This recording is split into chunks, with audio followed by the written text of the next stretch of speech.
2 tahun Indonesia telah berperang melawan pandemi COVID-19. Bergelut dengan coronavirus yang menyebar di seluruh dunia memang tidak mudah. Penanganan dan penanggulangan penyakit COVID-19 ini melibatkan banyak pihak dan pemerintah pun juga berjibaku dengan waktu untuk menghentikan pandemi COVID-19 di Indonesia. Namun sayangnya masih banyak rakyat Indonesia yang kurang memahami penyakit ini, bahkan cenderung tidak menghiraukan. Alhasil banyak rakyat Indonesia yang menjadi korban. Kematian pun tidak dapat terelakkan. Berbagai hal preventif telah banyak dilakukan, mulai dengan kampanye 5M, cuci tangan dan pemakaian masker, PSBB, PPKM, hingga vaksinasi. 13 Januari 2021, untuk pertama kalinya Presiden Joko Widodo menerima vaksin COVID di Istana Negara, sekaligus menandai mulainya program vaksinasi di Indonesia. Demi menyukseskan program vaksinasi COVID-19, pemerintah Indonesia memutuskan untuk menggunakan 7 jenis vaksin berbeda. Vaksin Sinovac, CoronaVac asal Tiongkok menjadi jenis vaksin pertama yang digunakan. Sementara vaksin lainnya adalah vaksin produksi PT Bio Farma, Sinopharm, Novavax, Pfizer-BioNTech, Oxford AstraZeneca, dan Moderna. Namun ada satu vaksin yang menarik perhatian publik, bahkan menjadi polemik, yakni vaksin Nusantara yang digagas oleh putra bangsa. Vaksin Nusantara merupakan vaksin COVID-19 yang kini tengah dikembangkan dan diuji di Indonesia. Inisiator riset vaksin Nusantara, Letnan Jenderal TNI Purnawirawan Dr. Terawan Agus Putranto menyatakan bahwa vaksin dengan metode sel dendritik buatan anak bangsa ini mampu mengakhiri pandemi COVID-19 di Indonesia. Sel dendritik dipilih usai berkaca pada kejadian SARS di Cina 2002 silam. Vaksin Nusantara diklaim sebagai vaksin pertama di dunia yang menggunakan pendekatan sel dendritik. Pendekatan ini membuat vaksin tidak memiliki kandungan virus corona yang sudah dilemahkan dan ikut disuntikkan ke dalam tubuh. Sel dendritik dalam vaksin Nusantara merupakan komponen dari sel darah putih yang dimiliki setiap orang, lalu dipaparkan dengan antigen protein S dari virus penyebab COVID-19, yakni SARS-CoV-2. Selanjutnya, sel dendritik yang telah mengenal antigen ini akan diinjeksikan ke dalam tubuh kembali. Ketika diinjeksikan ke tubuh, sel dendritik yang sebelumnya sudah menjalani masa inkubasi dan diperkenalkan dengan rekombinan antigen SARS-CoV-2 akan memicu sel-sel imun lain. Sel-sel imun ini akan membentuk sistem kekebalan memori terhadap SARS-CoV-2. Cara mengeluarkan sel dendritik dengan mengambil darah orang yang akan divaksin, kemudian diolah di laboratorium untuk menumbuhkan sel dendritik. 2-3 hari masa inkubasi sel diberikan antigen. Antigen ini tidak disuntikan ke tubuh, tetapi diberikan langsung ke sel dendritik di laboratorium. Vaksin Nusantara hanya perlu 8 hari untuk mencampurkan komponen antigen beragam varian baru. Setelah sel tumbuh, baru kemudian disuntikkan kembali kepada tubuh yang sama.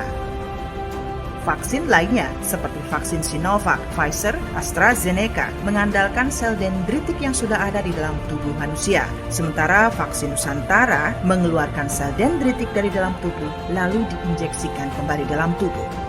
Sangat berbeda dengan keefektifan vaksin konvensional yang sangat menurun menghadapi mutasi varian baru.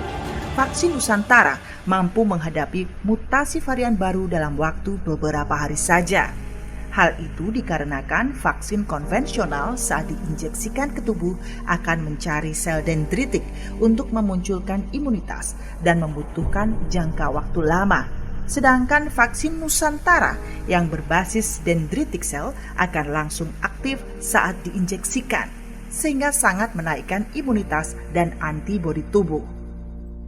Guru Besar Molekuler Fakultas Kedokteran Hewan Universitas Airlangga dan Ketua Tim Riset Corona dan Formulasi Vaksin Profesor Dr. Hewan Hairul Anwar Nido mengatakan bahwa hasil analisis laboratorium terhadap relawan vaksin imunoterapi Nusantara tahap kedua sangat bagus karena tidak dijumpai kejadian ikutan pasca vaksinasi atau KIPI dan tidak banyak dijumpai hal-hal yang fatal.